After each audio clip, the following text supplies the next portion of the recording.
Hi guys, so I'm going to read showcase number 4. So this is the first appearance of the second Flash, Barry Allen, who's the most popular version of the Flash. So presenting the Flash, whirlwind adventures of the fastest man alive. The Flash. This is the startling tale of the Flash, a man who was so fast that he not only outraced his shadow, but also broke through the sound barrier, on foot. But what happens to the fastest man alive when he battles the slowest man on Earth? Is his incredible speed a help or a hindrance? Hold on to your seat for the amazing answer as you read Mystery of the Human Thunderbolt. At a radar station on the East Coast. Now, what's so urgent, Sergeant?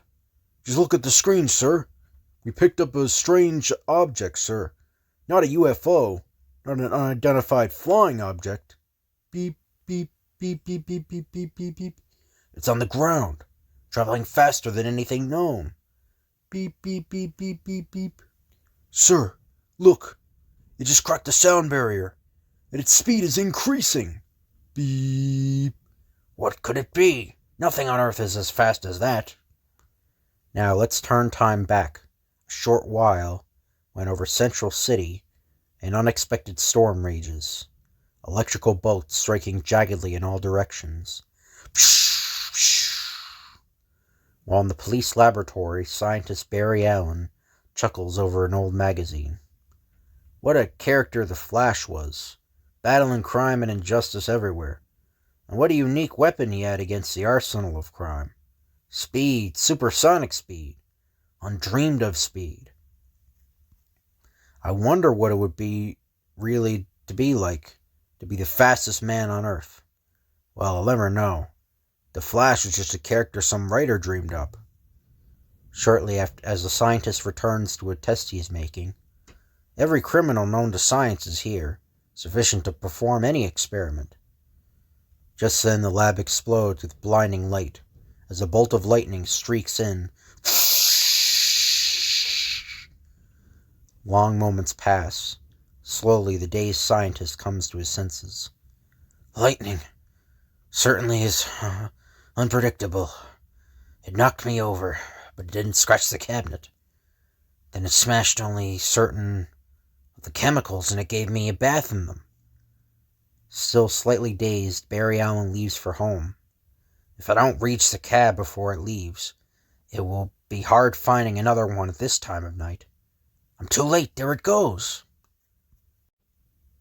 But as the scientist sprints forward, a mysterious force rockets from him, until his feet vibrate with eye-blurring speed, and at that same split second, he flashes past the taxi, as if it were standing still. What's happening to me? The puzzled scientist finally breaks to a stop. That lightning bolt must have shaken me up more than I realized, to make me imagine I raced past that speeding cab, as if it were standing still. Think I'll sit down a bit in this diner. Inside the diner, as a waitress passes Barry. Oh, look out! Instinctively shrinking from the falling objects, Barry is startled to see. Why, it looks as though they've stopped falling. It can't be hard to catch things that are just hanging in the air, as if their motion has stopped. With immeasurable speed, the scientist's hands rocket at the food until, as the fleet scientist returns the retrieved foods to the flabbergasted waitress. I mustn't be getting enough sleep. I'm beginning to see things. I could have sworn I dropped everything. And you... No, it's impossible. Excuse me, sir. She isn't the only one who's seeing things. That lightning bolt tossed me around like a salad in a dressing of chemicals. I better get home and get a good night's sleep. By the next morning, the evenings of the preceding night seemed like a dream to Barry. If I didn't dream all that, then the only reason why I ran past the cab was because it stopped, and maybe that tray full of food only looked as if it were falling, and all I did was put up my hand to right it. Yes, that's it. After work, the young scientist hurries to meet his date. Barry, you're always late. Why are you so slow? Sorry, Iris. I was just checking some new chemicals that just came in, and Suddenly, it's happening again. I'm seeing an impossible thing. A bullet heading straight for Iris. With a desperate lunge, the scientist hurls his lovely companion out of the way a split second before. Spling! Barry, if you hadn't accidentally stumbled against me just before that stray bullet struck, I would have been hit. Glad you folks weren't hurt. That stray was fired by the Turtle Man, making a getaway. The Turtle Man? That's the criminal called the slowest man on Earth. Later, Barry returns to his lab. There's no doubt of it now. By a freak accident caused by that lightning striking a strange combination of chemicals, I was drenched in it with a solution which must have changed my molecular structure. I am now the fastest man on Earth. There must be some way I can use this unique speed to help humanity. That gives me an idea. Sometime later at the lab, the remote control hookup I fixed up with the alarm system at headquarters is paying off. It's signaling that the burglar alarm at the central bank has been tripped. Bzzz, bzzz. The scientist instantly presses his ring. A cover on it springs open and... It works! The chemical solution! It's swelling the costume to life size, just like the rubber rafts tossed out by Navy planes when crash landing. His fantastic speed enables the world's fastest human to race straight down the side of the building. I'm going so fast gravity has no effect on me. And thus as the costume scientist hurls along the street, he cracks through the sound barrier and is picked up by the radar station. An instant later, the human rocket flashes into Central Bank. These people still have their hands up. It looks like I've come in time to throw a roadblock against the robbery. There's the bank vault. Open. The crooks must be inside. But to the speedy scientist's astonishment, great thunder! The vault's empty. No one is here. And nothing has been touched. Questioning the holdup victims reveals the identity of the criminal, but Turtle Man. For hours the scientist paces the streets. Now why should the turtle, the slowest man on Earth, go to all the trouble of attempting a holdup, and then stop before completing it? Of course, that's it. Why didn't I think of it before? Snap. In the blink of an eye, Barry streaks towards the bank. The reason why the slowest man on Earth didn't complete the crime was that he was doing it in 2 stages. The second after everyone was off guard. And there he is, at eye-blurring speed. The scientist reaches out for the stationary villain, only to discover, he tricked me. This is just a painted silhouette, not a real shadow. So great is the human whirlwind speed, he bores through a solid brick wall like a gigantic drill, as the Turtle Man taunts.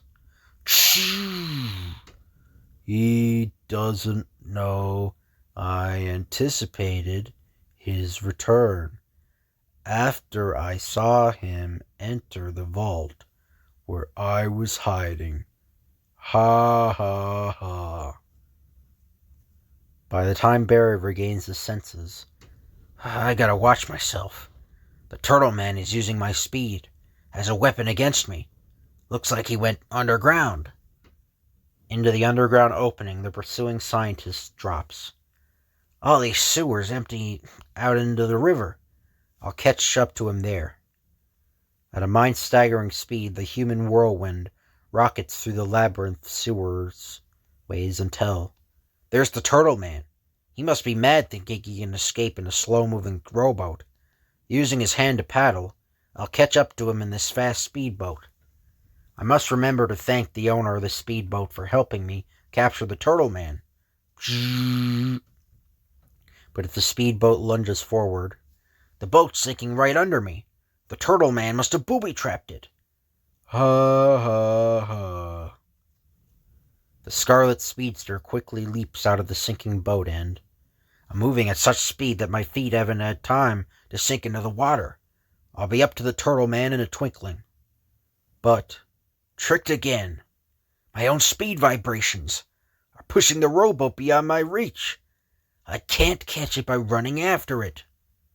That's what happens when the fastest man on Earth meets the world's slowest man. Ha ha. Where'd he disappear to? Since I can't capture the rowboat by running after it, I'll have to stop by not running after it. Circling the rowboat at supersonic speed, the human hurricane creates a vortex which... Help! I'll be glad to. Catching the day's criminal, the speedy scientist rockets him back to the river bank with him. You tricked me. That's what happens when the world's slowest man meets the fastest man on Earth.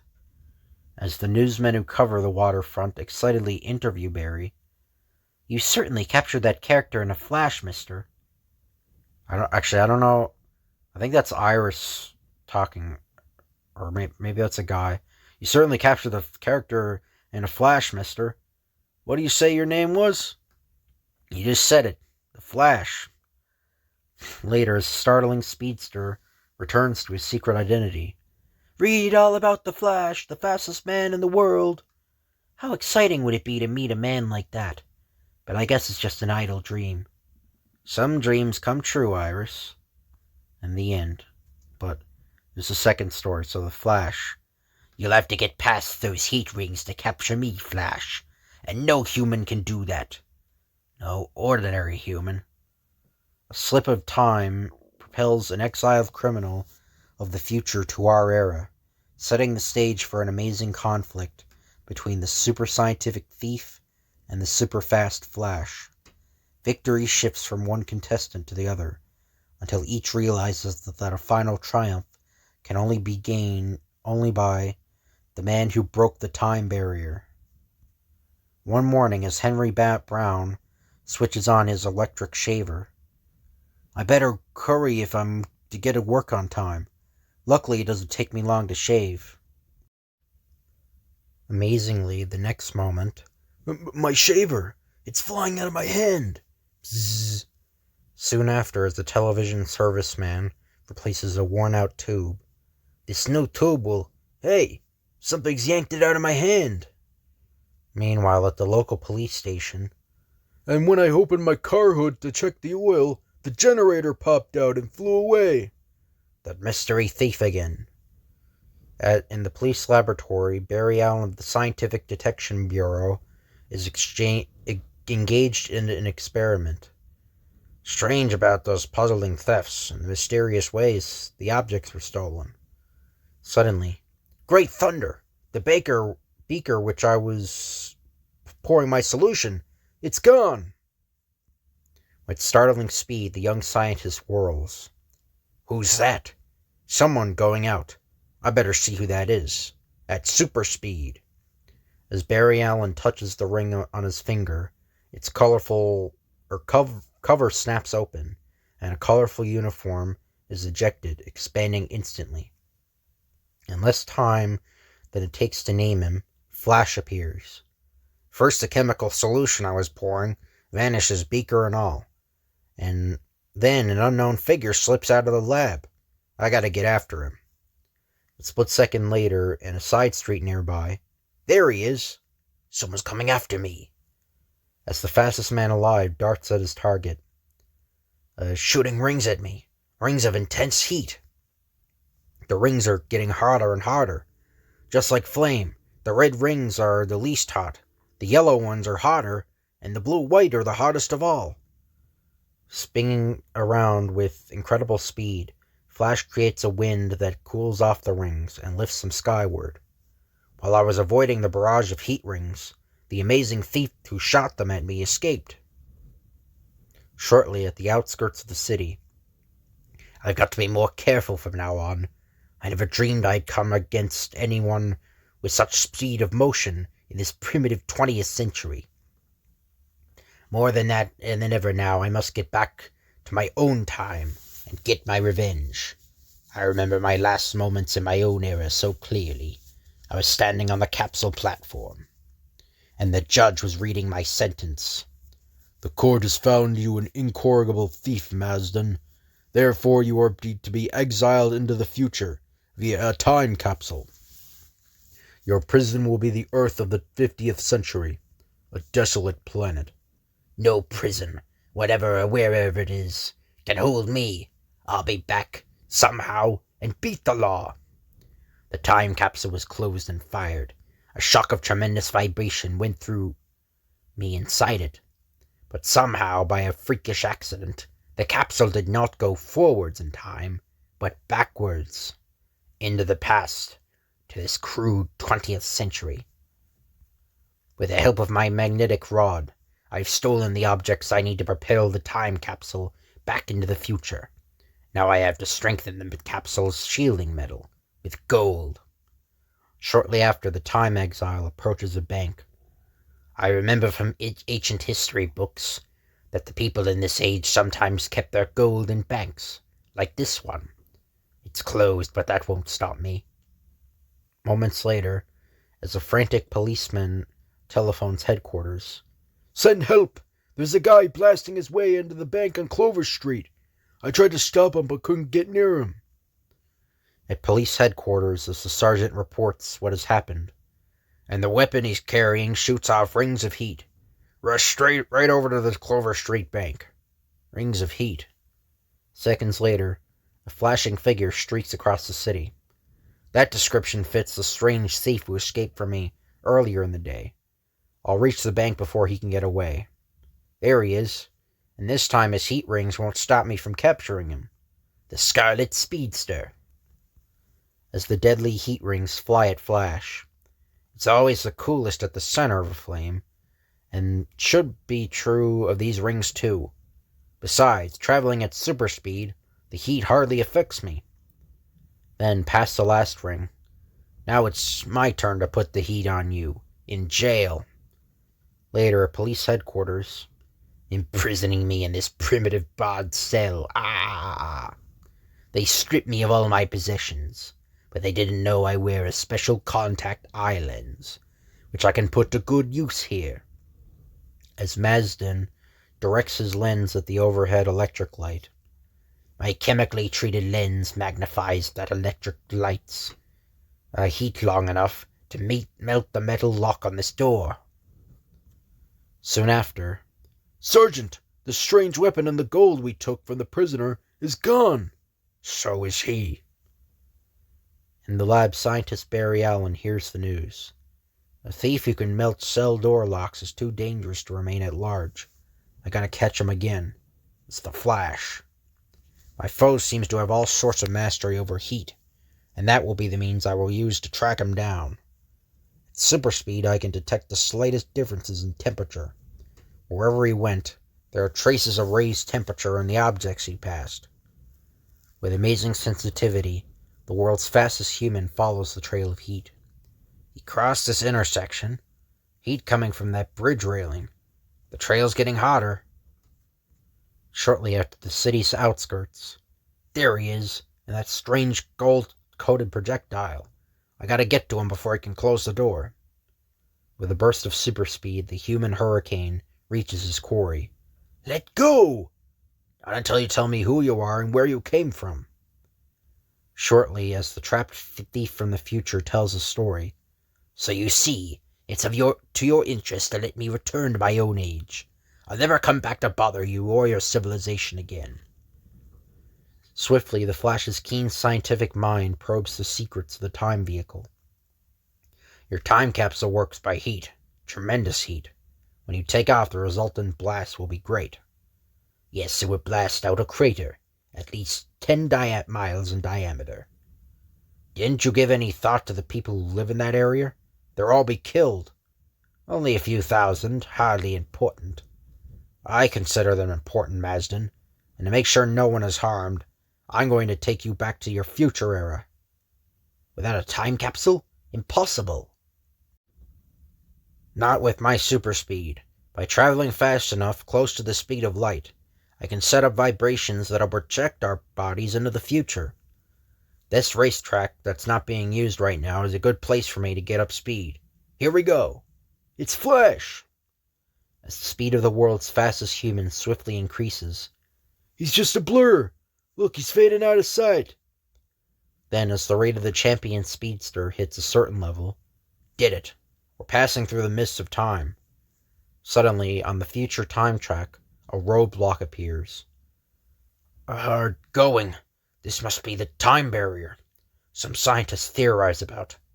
Mazdan didn't notice it was coming to our era because it was traveling the other way. With every erg of his super speed energy, Flash battles the time barricade.